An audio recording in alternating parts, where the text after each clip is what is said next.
Бабалар ізімен ғылыми экспедициясы Әзірбайжанның Нахчиван қаласында. Бұл шаһар 12 ғасырда бабаларымыз басқарған Елдениз мемлекетінің алғашқы астанасы болған. Бүгінде Нахчиван автономиялық республикасының орталығы. Тарихи мекенде арғы аталарымыздан қандай белгі қалды? Ғылыми экспедиция құрамында жүрген әріптесім Талғатбек Әбдіғожа тарқатады.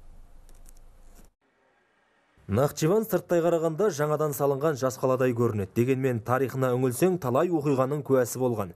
Бәз баяғы қалпында сақталған жәдігерлер жетерлік мұнда. Соның бірі Момине Хатун кесенесі. Шамамен 830 жыл бұрын салынған. Құрылысының беріктігі соншалық бүгінге дейін бір кірпіші де ауыспапты. Оны Елденизиттер мемлекетінің екінші басшысы Жахан Пехлеван анасы Момун Хатунға арнаған.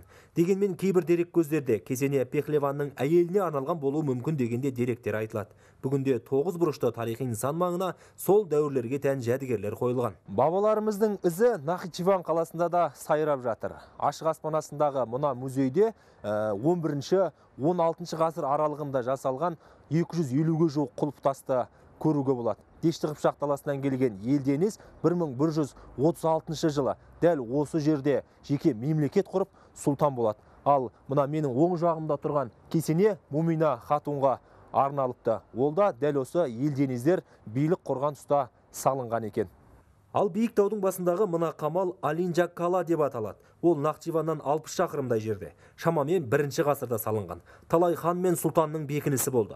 Араб тарихшыларының мәліметіне қарағанда 6-ші ғасырда мұнда қыпшақтар, албандар және матайлар билік құрған. 11-12 ғасырда қыпшақтар құрған Елдениз мемлекетінің бар қазынасын сақтайтын қамал қызметін атқарған. Елдениздердің ақырғы сұлтаны Музафар Өзбек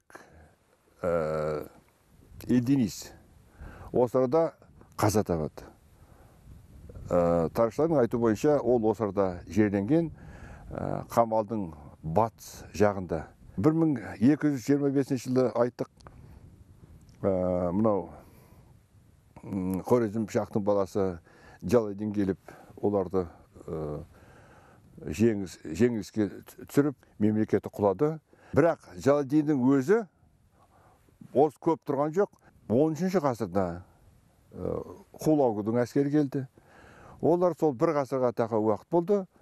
1357 жылдары жалайырлар таққа келеді. Ерте заманда осы араны мекен еткен албандар мен жалайырлардан қалған ескерткіштер Ордубат елді мекенінде де сақталған. Мына нысанда 6-ші ғасырда Орта Азиядан келген албандар салған. Бүгінде музей ретінде қолданылады. Албан тайпасының өкілдері бұл жерлерге біздің заманымызға дейінгі дәуірде келген. Бұл шіркеуді солар салған. Әу баста бұл шіркеу ретінде ашылып, 6-7 ғасырға дейін жұмыс істеді. Арабтардың келуімен мешіт болды. Ал бүгінде жергілікті музей ретінде қолданылады.